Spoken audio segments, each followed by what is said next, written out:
shining on a cloudy day. What's up mga kababayan? Kamusta kayo? Welcome po mga kababayan sa ating vlog. And kung bago pa sa channel ko mga kababayan, ako po si Jaime. Isa po akong OFW dito sa Alcobar, Saudi Arabia, na gumagawa ng random lifestyle ng isang buhay OFW na nagtatrabaho dito sa Saudi. And mga reaction videos mga kababayan about sports and trending topics. Yung mga kababayan, no? Yung video natin ngayon mga kababayan, familiar ka ba o mahilig ka ba o alam mo ba kung ano kayaman, kung gaano kayaman ng Pilipinas, at familiar ka ba sa geography natin? So tara lang mga kababayan, halina, mamangha, matuwa, at matuto. So let's go!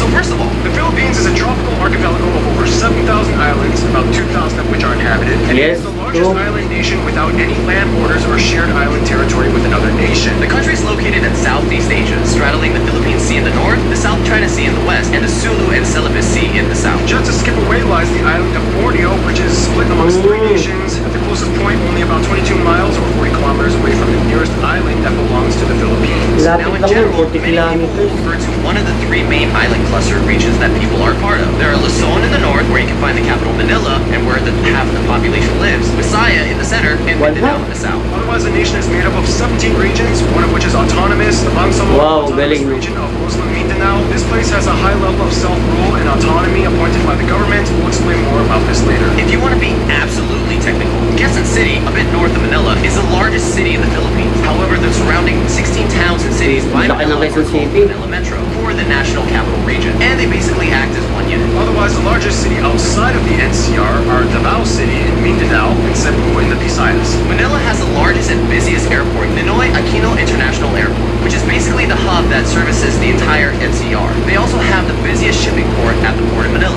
Otherwise, the second largest airport Galing. is Cebu Mactan International, Oh, and Cebu. rounding up for third place is Davao City Francisco Bangoy International. In terms of land transport, though, the Philippines is well connected amongst the islands. In fact, the longest highway is the Pan-Philippine Highway Oh. that stretches about 3,500 kilometers across the country and connects Luzon, Samar, Liet, and Mindanao with underground tunnels connecting them. Finally, the Philippines has only two territorial disputes. The state of Sabah in Malaysia on North Borneo. The territory once had been part of the Yan, totoo naman yan mga kababayan. state that existed in the 15th century to the 20th century, and that's a whole other story. As for the other dispute, as we mentioned quite a few times already, this whole area known as the Spratly Islands is a complete mess. If you don't know anything about this place, it basically goes like this.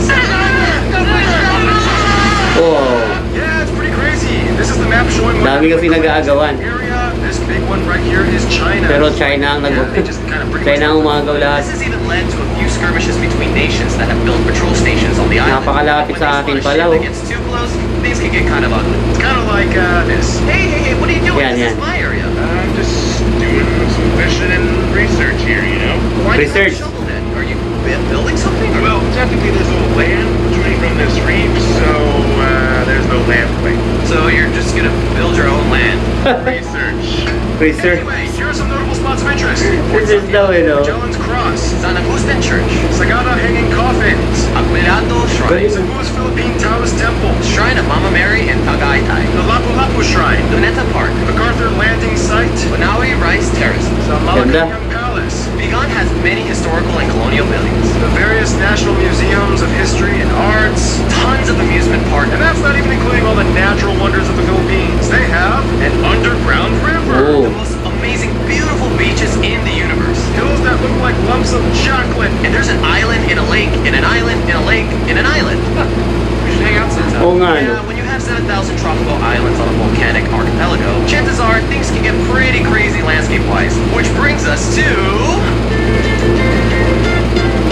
the actual physical land of the Philippines is the biggest treasure you will find here for sure. Anyway, the Philippines lies on the Ring of Fire and is specifically on a tectonic plate Ring of named Fire. after the Philippine plate. And about 95% of the land is made up of the 11 largest islands. The country was essentially formed through the tectonic activity between the Philippines, Manila, and the Mindanao Trench, the Mindanao being the second deepest in the world. This Huh? means the country is susceptible to small earthquakes and minor Talaga? volcanic activity. About 53 active volcanoes can be found in all of Wow. these largest islands, except for Palawan. The most 53 famous and active picturesque of these volcanoes. include these three. See this island here, Queen? It actually has more volcanoes than towns on it. Oh, lalo na yung Camiguin pala, ang daming vulkan pala Number doon. of volcanoes per square kilometer in the world. In fact, the tallest peak in the Philippines is a potentially active volcano, Mount Apo, located in the South Philippines. Mindanao area. The country has numerous mountain ranges and highlands that dip into the fertile valleys, the largest range being the Cordillera Range in the North Luzon area, looking into the Sierra Madre Range on the east side, which feeds the longest river of the country, the Cagayan, that flows into the Cagayan Valley. This valley, along with the Central Luzon Valley, are the largest arable croplands and produce nearly all of the rice in the Philippines. The Visayas are known for growing the most sugarcane, whereas Mindanao specializes heavy in coconut and fruit production. Back in Luzon, though, you can find the largest lake in the country, Lake Laguna de Bay, which is actually Laguna de Bay. the era of a dormant volcano. By the way, Detached island called Talim that is actually drained by the Pasig River that flows through the capital, Manila. And finally, the country is the heart of typhoon territory. They can come at Totoo. almost any time of the year. Heart The of nation will typhoon. experience on average about 20 of the turbulent storms annually, which often flood to their many river systems. But yeah, if anything, Filipinos are the most cyclone-adapted people on Earth. They're used to it. The water has always been kind of their thing. Swimming, sailing, fishing. Just not exactly quite diving into it. Otherwise, the Philippines is one of the 17 mega-diverse nations on Earth. They actually have the Yeah, largest grabe, ang ganda, oh. biodiversity in the world within their waters, the highest rate of animal discovery on the planet, Tarsier. 16 new mammal species that were discovered in the past decade alone. They have everything from The longest snake in the world, the Wow, reticulated python. sa atin pala the yan. largest fish in the world, whale sharks. 7 of the 8 known species of ganda. giant clam are found in the Philippines. The world's smallest hoofed animal, the Philippine mouse deer. And their national Grabe. bird is the largest eagle in the world. Economically speaking, the Philippines is considered a newly industrialized nation. It is transitioning out of becoming an agricultural-based system to a service and manufacturing phase one. They have like 3 of the top 10 largest malls on Earth. Just you wait, I'm taking the top spots. They're one of the fastest growing economies in Asia and has the 34th largest economy in the world. Their GDP purchasing power parity has surpassed the $2 trillion mark. Basically, the Philippines is definitely becoming a key power player in the world stage. It's like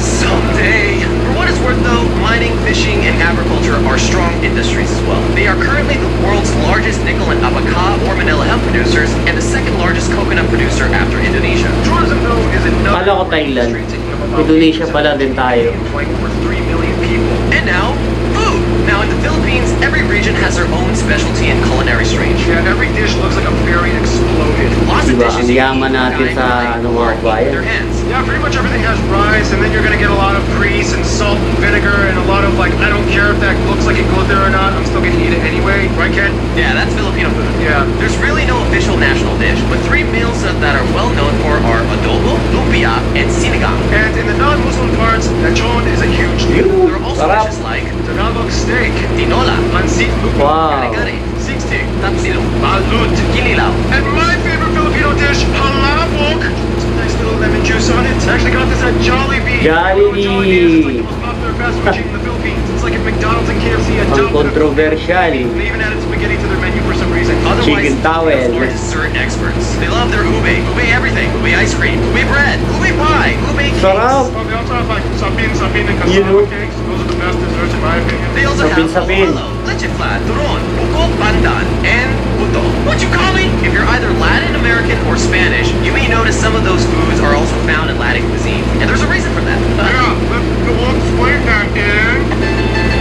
Kasi nga nasakop na tayo ng panahon ng Kastila. Find people that have Spanish names, speak English, celebrate Austronesian culture, and cook Chinese. General MacArthur once said, "Give me 1,000 Filipino soldiers, and I will conquer the world." Yeah, for some reason, Filipinos Ganun are like katapang the mga best Pinoy. friends of Asia. Filipinos still have the best attitudes and smiles. They even give time off felony sentences if the prisoners volunteer to take part in Sige, the mga nakakulong mo. performance to the public.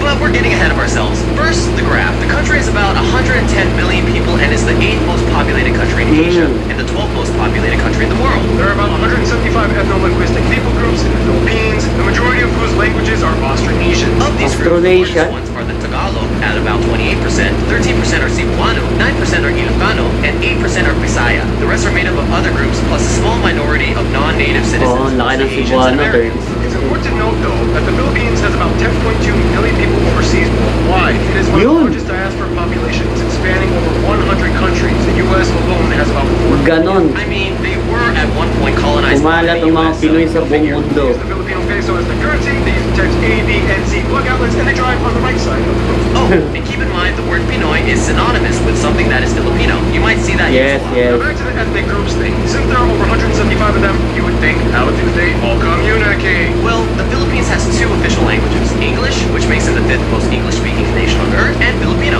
which is the standardized version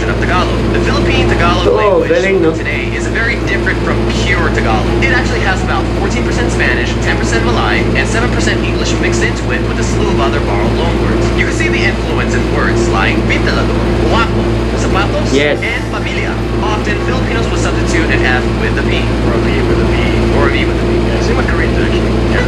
High five with minimal consonants. Yay! Oh, and fun fact, Galing taught me yun. this, in Tagalog, you can actually say an entire conversation just using the syllable ba. For example, Ba, ba, ba, ba, ba, ba, ba, ba, ba, ba, ba, Oo nga, no? Ang dami nga, no? ba, ba, ba, ba, ba, ba, ba, ba, ba, ba. Well, that was fun. Otherwise, in the Visayas and Mindanao area, Cebuano is a common language, as well as the other regional tongues like Waray and Navajueno. They even have the only Spanish-based Creole in Yan, Asia. sa Bacano, sa Mindanao, sa Zamboanga. City. Now, the Philippines is unique in that over the past few centuries, they've gone through 3 periods that shape their identity. Before European intervention, the Philippines has had a multitude of early civilizations that built kingdoms and dynasties like the Tondo, the Namayan, Pangasinan, and the Sulu Sultanate. Many of these kingdoms had their own indigenous writing system, such as the Babayan, Buhi, Eskaya, and Ulitan. Genetically, Filipinos are classified as belonging to the broader Austronesian people group, with their Austronesia. Micronesians like the Mariana Islanders, Guam, and Palau. Although over the years, many people have mixed, and today it is speculated that somewhere around 1/5 or more of the population may have some kind of Chinese ancestry. After the Spanish came in, they adopted many of the customs, traditions, and cultural traits which have Spanish roots. Their own country is named after Spanish King Philip. The biggest trait, though, would be the fact that they are predominantly Yan ang Catholic, Philippines. with about 81% of the population adhering to the faith. The rest are mostly Protestant, with a small Muslim minority in the South Mindanao area. The Philippines is the largest Christian nation in Asia, 5th largest Christian nation on Earth, and 3rd largest Catholic nation after Brazil and Mexico. Oh, yan. We have Totoo so many yun. holidays and festivals that Second work best sa together with Brazil. themes like All Saints Day, Holy Week, Easter, and of course the largest one, Christmas. The Philippines has the longest Christmas season out of anywhere else on Earth. Okay, so now we're just gonna rapid fire a list of 12 fun cultural facts for the Philippines. Filipinos have a ton of superstitions. For example, whistling at night will turn you into a werewolf. For formal occasions, you may see Filipinos wearing traditional barongs for men and Maria Clara or mestiza dresses for women. There are many other traditional costumes and customs for the other 170 ethnic groups. Too many to cover, but it goes everywhere, from feathers, coconut fibers, hairdresses, tribal tattoos, and so on. Speaking of which, the Philippines dominates major international beauty pageants with a grand total of 15 victories at the Miss Wow, Universe, 15 na pala. Miss International, and Miss Earth competitions. Basketball and boxing are the most popular sports. Manny Pacquiao. They have the oldest basketball league in Asia and the second oldest in the world after the United States. And come on, we all know Pacquiao. Yes. This is the leading nation to train and export nurses abroad. It's been said at one point, every Filipino has their should I just drop everything and become a nurse moment in their life crisis. That's a fact. I've had those. And the word balikbayan means returner or returning family. It is used when someone comes back from expat work abroad. You might hear the honorific title of full or pulpul for elders, and a lot of people often raise the backs of the hands of their elders to their forehead as a sign of respect and say, bless. In the Philippines, you have your name and you have your Pinoy nickname, and they get really weird and creative. Pepsi, Bing Bong, Jelly Boy, Pinky, Bum Bum, and Earl. Every Filipino on every island in every region can tell you Filipinos are obsessed with karaoke. The first karaoke machine was actually patented by a Filipino, Roberto Del Rosario. Alam, He was a Japanese student, galing but he no? patented it. Obviously, that means Filipino music is a pala. big deal in the Philippines. Besides taking modern cues from American pop, they also have traditional styles. Instruments include things like Punyapi, Gilitang, Gimbal, Bing, and Togali. In addition, there Gimbal. are many different styles of dance, but the most famous one considered the national dance is Tinikling, a dance done between two pairs Ang hirap niya, no? bamboo poles that are clapped together as percussion tools, and the dancers must weave their feet in and Wow, out of may the apoy spaces pa. before getting hit or tripped. Now, on a bit of a more objective note, we do have to talk about some of the controversies. The Philippines is beautiful, but if you've been keeping up with current events, they do have their fair share of issues that have made headlines. We don't sugarcoat everything here. Human trafficking, whether in the sex industry, slavery, or organ smuggling, has been a sad problem in but- certain areas. And even though anti-trafficking acts have been passed by the government, enforcement has not always been on par. Drug trade has also been a major inconvenience for decades, affecting millions of people in the country. This has led to the new controversial laws instituted by President Duarte, which encouraged the public to seek bounty in exchange for hunting down drug pushers. Many have died in the process. And finally, you have the Moro conflict, an insurgency in the predominantly Muslim Mindanao region, which sought to take parts of eastern Malaysia and break away through conflict. The fight has been going on for nearly half a century, and now it's just ending at the turn of the 21st century. Kinda.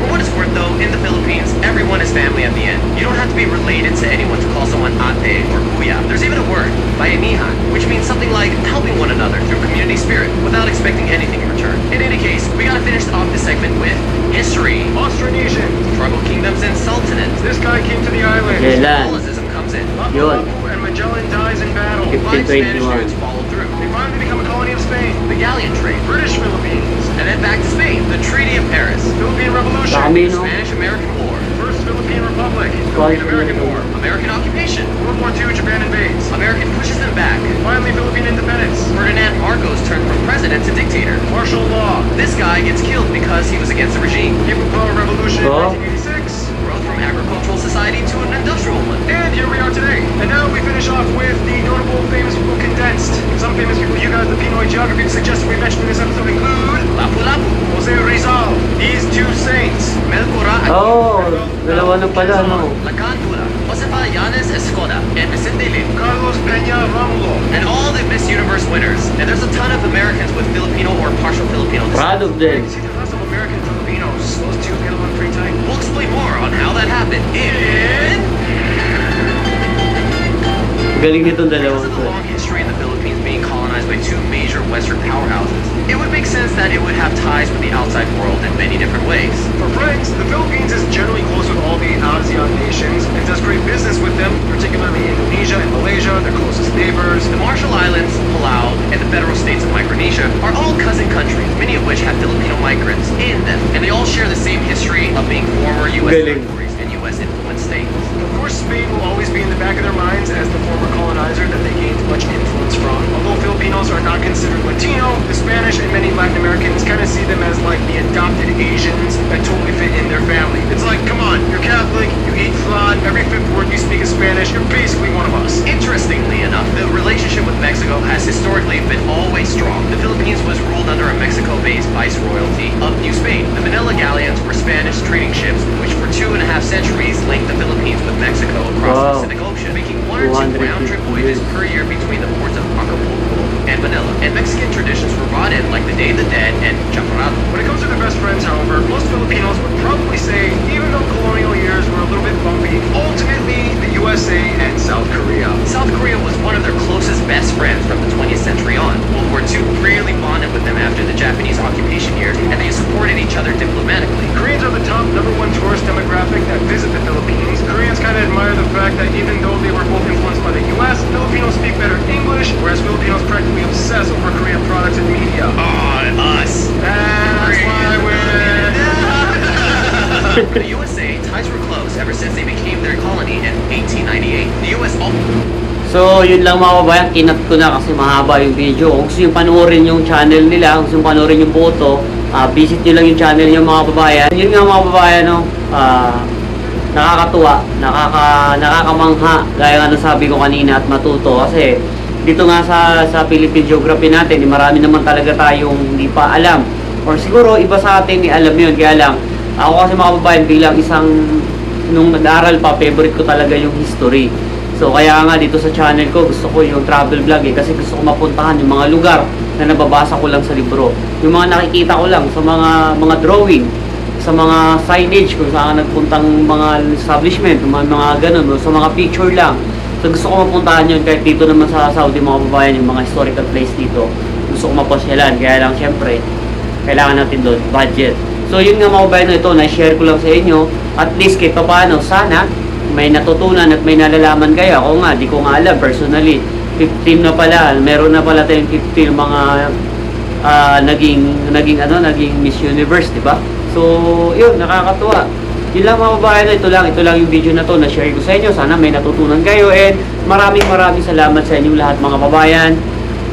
God bless po sa inyo lahat. Oh, before nga pala ako mabayan mag-end, pakipollow niyo naman din ako sa aking FB page, JaimeJr Tv.